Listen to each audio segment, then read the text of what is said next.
Good morning, students. It is class 8, subject science, chapter 8. Topic is types of cells. Based on the organization of nuclear region in the cells, they can be categorized into two types. Number one is prokaryotic. Number two is eukaryotic.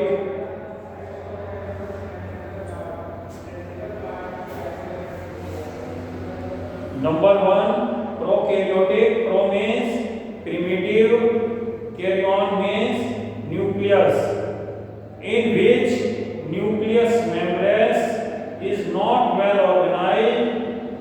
The nuclear region is not surrounded by the nuclear membranes and thus in direct contact with the cytoplasm.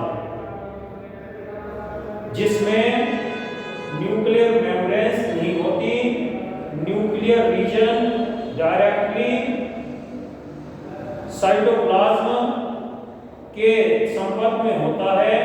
The secreted genetic material is known as nucleoid. The organelle present in them also do not have membranes. और nucleoid जो इसमें present होता है उसमें भी membranes बाहरी आवरण नहीं होता. Thus the cells which possesses this type of nucleus are known as prokaryotic. Example of this is blue-green algae. Okay. Next is eukaryotic. Eu means true, karyotic means nucleus. These are the cells in which the well organized nuclear region is present. जिसमें nuclear region सही रूप में उपस्थित हो. Nucleus is bounded by the nuclear membranes. Nuclear region बाहरी आवरण से ढका हुआ हो. The organelle present in eukaryotic cell are membranes bound. ये मेम्ब्रेन्स के अंदर ही इसके सब पार्ट्स न्यूक्लियस के होते हैं. The organism which have these type of cell are called eukaryotic. Cell of plant, animal cell, fungi are some example of this type of cells. Okay. Next is function of cell organelles. Number one is most important cell organelle is mitochondria. Mitochondria are small spherical and rod-shaped organelles. Mitochondria छोटे, गोल या लंबे आकार के organelle होते हैं. They are known as the powerhouse of the cell. वे cell का powerhouse जाने जाते हैं because they generate energy for cellular activities. क्योंकि वे सेल के लिए सभी एनर्जी प्रोवाइड करते हैं. Next is ribosomes. Ribosome, these are the spherical structure present in cytoplasm which are responsible for the synthesis of protein. Ribosome cytoplasm जो cell का द्रव होता है उसमें उपस्थित गोलाकार आकृति होती है. ये प्रोटीन को यूज करने में, यूटिलाइज करने के लिए काम आते हैं. वैक्यूलेसेस, these are the sac-like structure bounded by a membranes. ये एक झिल्ली से घिरे हुए आकृति होती है. वैक्यूलस are filled with watery fluid and contain dissolved substance.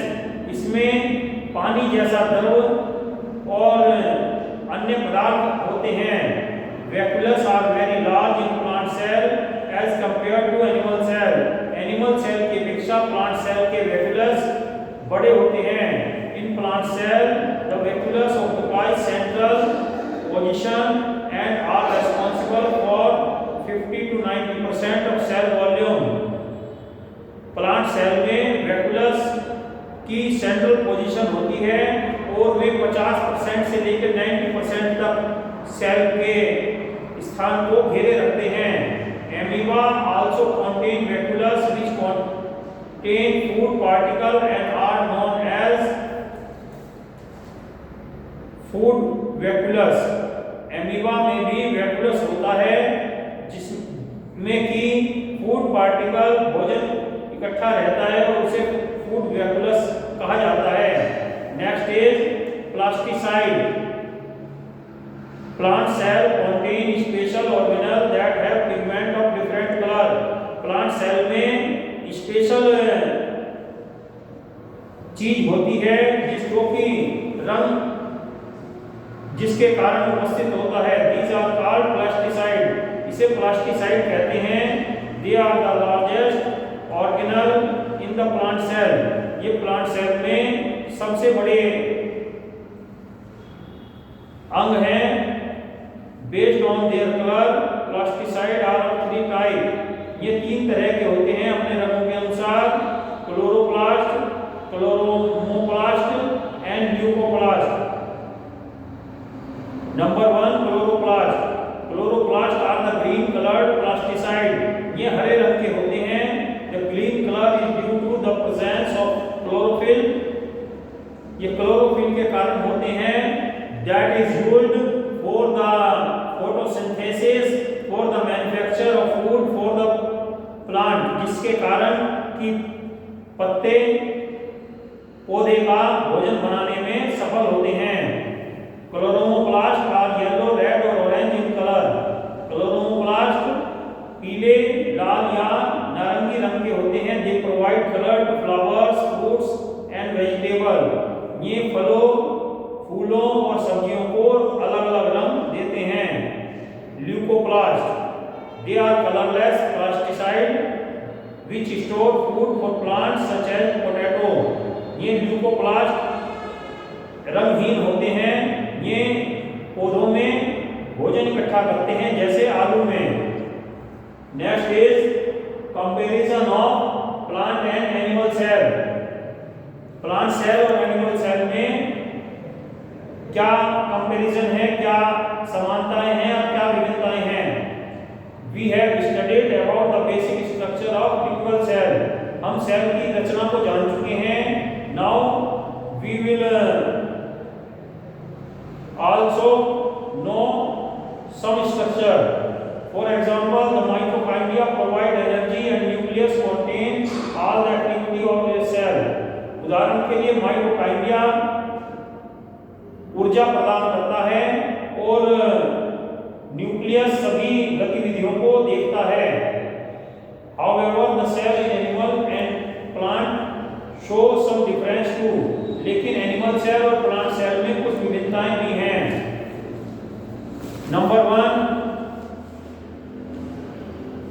the outermost membranes of an animal cell is cell membranes or plasma membranes। जो एनिमल सेल की बाहरी आवरण होता है उसे सेल मेम्ब्रेन्स कहते हैं। That is not rigid. यह ठोस नहीं होती, यह लचीली होती है। But a plant cell have outermost layer which is called cell wall. पौधों में सबसे भारी सेल की जो परत होती है उसे सेल वॉल कहते हैं। That contains cell membranes inside, जिसके अंदर की सेल मेम्ब्रेन्स होती है। Animal cell generally have no vacuoles, though some have small vacuoles. Animal cell में वैक्यूलस नहीं होता या बहुत छोटे होते हैं। Plant cell have very large size vacuoles. Plant cell में बहुत बड़े वैक्यूलस होते हैं। Animal cell do not have plastids. Animal cell में कोई प्लास्टिसाइड नहीं होता। Plastids are present in plant cell. Plant cell में प्लास्टिसाइड होते हैं, उसी के कारण वे कलरफुल होते हैं। Nucleus is present in the centre of animal cell. Nucleus animal cell का के मिडिल में रहता है। Nucleus is present at the periphery in plant cell. Plant cell में न्यूक्लियस साइड में रहता है बिकॉज ए लार्जर शेप, क्योंकि वैक्यूलस की लार्जर शेप होती है, इसी कारण न्यूक्लियस साइड में रहना पड़ता है उसे।